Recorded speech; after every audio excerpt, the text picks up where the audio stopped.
Alors donc l'association Valorisons nos ressources a été créée pour mettre en place une structure d'insertion par l'activité économique avec une activité support, une ressourcerie, recyclerie solidaire sur le Génois.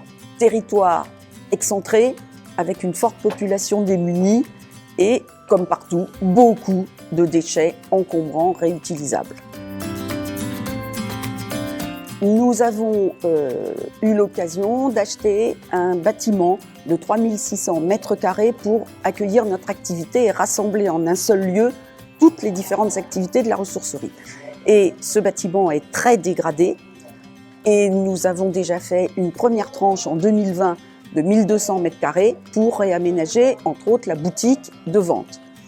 Et là, le projet qui nous intéresse sur la plateforme, pour la plateforme Effervescence, c'est l'aménagement d'une dizaine d'ateliers dans un espace de 1000 mètres carrés qui n'a ni électricité, ni isolation, ni cloisonnement.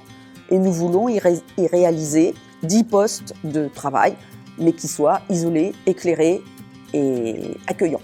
On demande 20 000 € parce qu'on réalise les travaux nous-mêmes, souvent avec du matériel de récupération, mais dans le domaine électrique, il faut acheter les coffrets pour qu'ils soient aux normes actuelles. Les cloisons, c'est pareil, on va acheter des petits chalets qu'on va disposer pour que chaque poste de travail ait son espace indépendant. Et l'outillage, pour professionnaliser en insertion, on a besoin de matériel qui va être professionnel par rapport au matériel de récupération qu'on utilise actuellement. Ce qu'on envisage de faire, c'est effectivement des ateliers d'insertion, mais on veut les ouvrir à la population du Génois pour pouvoir y accueillir des stages d'initiation, aussi bien par exemple à la mécanique, l'entretien de vélo, que la customisation de meubles, la transformation d'objets, etc., par le biais de stages.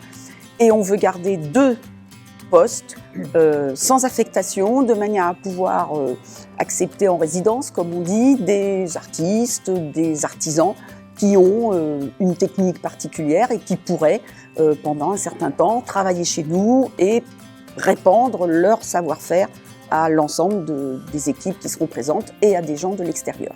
Nous envisageons aussi de mettre en place une formation brocanteur avec une orientation Internet vers e-brocanteur. Donc ça part donc de reconnaître les objets qui peuvent être revendus, de connaître le marché de l'occasion, de connaître les prix de vente de certains objets pour les valoriser au mieux. Alors pour nous, ça a été une opportunité qui a bousculé un petit peu notre planning parce que c'était pas forcément prévu maintenant, mais c'était une opportunité d'avoir cet accompagnement par la plateforme Effervescence. Et franchement, félicitations à Marie et à la plateforme pour les formations qu'on a eues, la disponibilité et l'aide qu'ils nous ont apportée pour qu'on arrive à avoir une page qui tient la route et qui, je l'espère, va attirer beaucoup de monde. Et puis aussi l'abondement de la région qui a été le déclic qui a emporté notre adhésion totale, puisque quand même le fait que le doublement des dons des citoyens, c'est aussi très important pour nous et puis pour les gens qui vont donner.